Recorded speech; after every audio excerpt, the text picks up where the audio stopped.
করছি আকা ও মাওলা তাজদারে মদিনা, দুঃখের দুঃখী ব্যথার ব্যথী উম্মতের দরদি দুকুলের সাথী নূরে মুজাসসাম হুজুরে আকরাম সৈয়দুল আলম শামসুদ্দোহা বদরুদ্দুজা নূরুল হুদা সাহিবুল কুরআন সাহিবুল মেরাজ সাহিবুল উম্মাহ সাহিবুল কৌসার সাহিবুল জান্নাহ নবিউল্লাহ নূরুল্লাহ দলিলুল্লাহ বুরহানুল্লাহ রসুলুল্লাহ হাবিবুল্লাহ শাফিউল মুজনবিন ইমামুল আম্বিয়া ওয়াল মুরসালিন জদ্দুল হাসান ওয়াল হুসাইন রহমাতুল লিল আলামিন সাহিবে কাবা কৌসাইন নবিউল হারামাইন রসুলুস সাকালাইন ইমামুল কিবলাতাইন নবী দু জাহান মুহাম্মদ মুস্তাফা আহমদ মুস্তাফা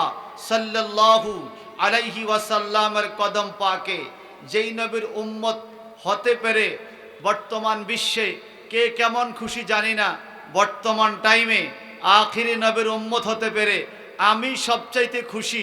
আপনারাও খুশি কিনা? জোরে বলেন খুশি কিনা? আমার নবীর উম্মত হতে পেরে আমরা ধন্য, কথা বলেন ঠিক কিনা? সম্মানিত সুধী, বিজ্ঞ বিজ্ঞ ওলামায়ে কেরামের মঞ্চ, আমারও আরো দুটি মাহফিল রয়েছে। অনুরোধ করেছি মাগরিবের পরে একটু কথা বলে যাব। অল্প সময়, খুবই সংক্ষেপ। কোরআনুল কারীম থেকে আমি ছোট্ট একখানা আয়াতে কারিমে তেলাওয়াত করেছি। আমার ডানে বামে বিজ্ঞ বিজ্ঞ ওলামায়ে কেরাম বসা আছেন, আপনারাও মঞ্চে বসা আছেন। আল্লাহ পাক কোরআনুল কারীমে সূরা আলাম নাশরাহ ছোট্ট একখানা আয়াতে কারিমার মধ্যে অনেক অনেক অনেক গুরুত্বপূর্ণ একটি তাকিদ আমাদেরকে দিয়েছেন। রসুল পাকের শান বর্ণনা করেছেন। ইরশাদ হচ্ছে বিসমিল্লাহির রহমানির রহিম ওয়া রাফা'না লাকা যিকরাক। চিৎকার দিগন সুবহানাল্লাহ। আল্লাহ পাক বলেন ফাজকুরুনি আযকুরকুম, তোমরা আমার জিকির করো, আমি তোমাদের জিকির করব। আর নবীর শানে বলেন ওয়া রাফা'না লাকা যিকরাক, নবী হে আমার হাবিব, আমি আপনার জিকির অনেক অনেক বেশি বুলন্দ করেছি, অনেক উপরে তুলেছি। জোরে বলবেন না সুবহানাল্লাহ? আমরা জিকির করি কার? জোরে বলেন।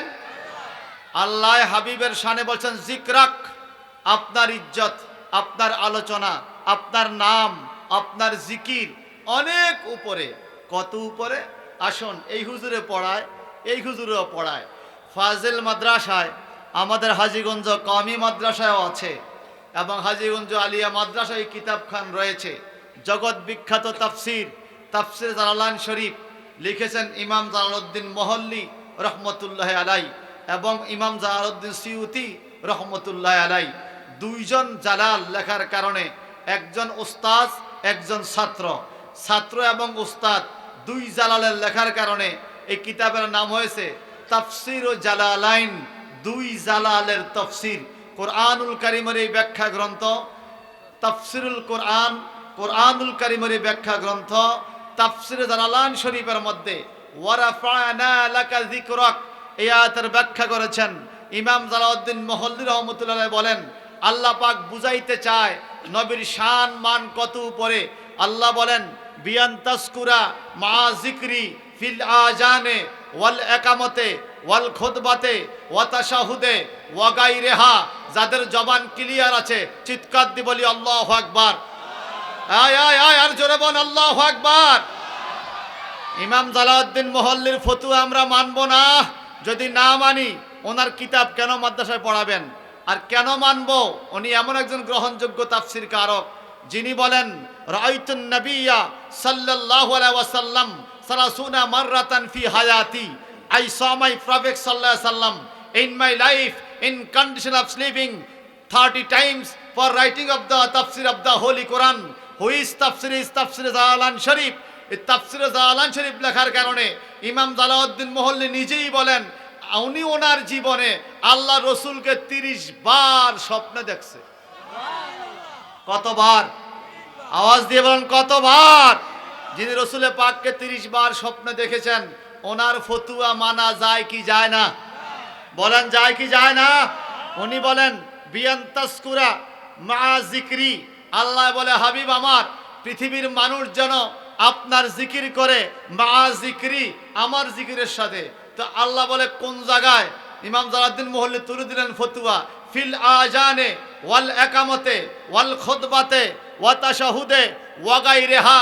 আজানের মধ্যে আল্লাহর নামের সাথে নবীর নাম, পৃথিবীর সবচাইতে বড় তাকবীর আল্লাহু আকবার, সেই ধ্বনির সাথে আমার নবীর মুহাম্মদ রাসূলুল্লাহর ধ্বনি আছে না নাই?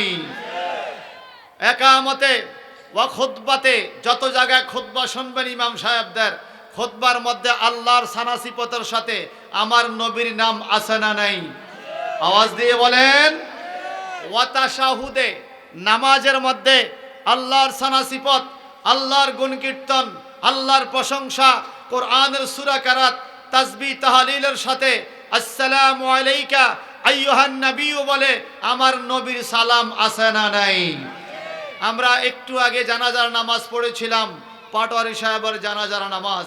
কাজীবাড়ির মসজিদের খতিব সাহেব হুজুর সুন্দর করে জানাজার নামাজ পড়িয়েছেন, জানাজার নামাজের পরে দোয়া করেছেন। সেই জানাজার নামাজের মধ্যেও তৃতীয় তাকবীরের পরে রসুল পাক সাল্লাল্লাহু আলাইহি সাল্লামের দুরূদ শরীফ আছে না নাই? আওয়াজ দিয়ে কোন আছে না নাই? জানাজা হয় না নবীর দুরূদ ছাড়া, ফরজ নামাজ হয় না নবীর দুরূদ ছাড়া, সুন্নত নামাজ হয় না নবীর দুরূদ ছাড়া, আজান হয় না নবীর কালিমা ছাড়া, একামত হয় না নবীর কালিমা ছাড়া। ইমাম সাহেব হুজুর তাও বললেন, একটু আগে আমরা শুনলাম যে কবরের মধ্যে লাশকে রাখতে হবে নবীজির মিল্লাতে, বিসমিল্লাহে ওয়া আলা মিল্লাতে রাসূলিল্লাহ। এই কথা বলেন ঠিক কিনা বলেন? যেখানে কবর দেশে বিসমিল্লাহ বলে আল্লাহর নামে রাখার কথা, সেখানে আল্লাহর নামের পরে মিল্লাতে রাসূলিল্লাহ বলে নবীজির নামের উপরে, নবীজির মিল্লাতের উপরে উম্মতকে রাখা হয়। এটা হলো আসল ঠিকানা। কথা বলেন ঠিক কিনা? মুসলমানদের আসল ঠিকানা নবীজির কদম মোবারক। এবার আপনারা বলেন ওয়াল খুতবাতে ওয়া তাশাহুদে, আর তাফসীরের শেষ কথাটুকু হলো ওয়া গায়রিহা। যত রকম কল্যাণকর কাজ আছে, যেখানে সওয়াবের আশা করা যায়, যেখানে আল্লাহর নাম আছে, সেখানেই নবীর নাম নেওয়ার দরকার। চিৎকার দিবেন আল্লাহু আকবার, আর জোরে আল্লাহু আকবার। এখানে যে পোস্টার দেওয়া আছে, এই পোস্টারে লেখা আছে নারায়ে তাকবীর আল্লাহু আকবার, আছে কিনা? আবার লেখা আছে নারায়ে রিসালাত ইয়া রাসূলুল্লাহ, এই আছে কিনা বলেন? কোরআনুল কারিমে আল্লাহ পাক আমার নবীকে ইয়া হরফে নেদা দ্বারা আহ্বান করেছেন। ইয়া আইয়ুহার রাসূল, ইয়া আইয়ুহান নবী, ইয়া আইয়ুহাল মুজাম্মিল, ইয়া আইয়ুহাল মুদ্দাসসির, ইয়াসিন, এই শব্দগুলো দিয়ে দিয়ে আল্লাহ পাক নবীকে ডেকেছেন। অসংখ্য হাদিস, বুখারী বলেন, মুসলিম শরীফ বলেন, আবু দাউদ শরীফ বলেন, নাসাই শরীফ বলেন, ইবনে মাজাহ শরীফ বলেন, বাইহাকি শরীফ বলেন, গ্রহণযোগ্য যত হাদিসের কিতাব আছে প্রত্যেকটা কিতাবে অসংখ্য হাদিস পাবেন। ক্বালা ইয়া রাসূলুল্লাহ, ক্বালু ইয়া নবী আল্লাহ, কিলা ইয়া হাবিব আল্লাহ। সাহাবায়ে কেরাম আমার নবীজিকে ডাক দেওয়ার টাইমে কখনো ইয়া মুহাম্মদ বলে ডাকতেন না, কখনো ইয়া আহমদ বলে ডাকতেন না। সাহাবায়ে কেরাম বলতেন ইয়া রাসূলুল্লাহ, ইয়া হাবিব আল্লাহ, ইয়া নবী আল্লাহ। বলেন সাহাবায়ে কেরাম কি শিরক করছে? এখন আমাদের দেশের মানুষগুলো তৌহিদি জনতা বলে, বলেন আমিও তৌহিদি জনতা, আমি তৌহিদি এবং রিসালাতি। এই কথা কোন ঠিক কিনা? শুধুমাত্র তাওহীদ মানলে ঈমান হয় না, নবীর রিসালাতের স্লোগান থাকতে হয়।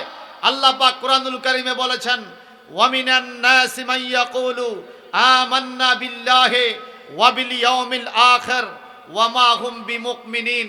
যাদের জবান আছে চিৎকার দিয়ে বলুন আল্লাহু আকবার। আমরা কোরআন পাকের এই আয়াত মানি কি মানি না? বলেন মানি কি মানি না? সূরা বাকারার প্রথম দিকে ওয়া মিনান নাসি মান ইয়াকুলু আমান্না বিল্লাহি ওয়া বিল ইয়াউমিল আখির ওয়া মা হুম বিমুমিনিন।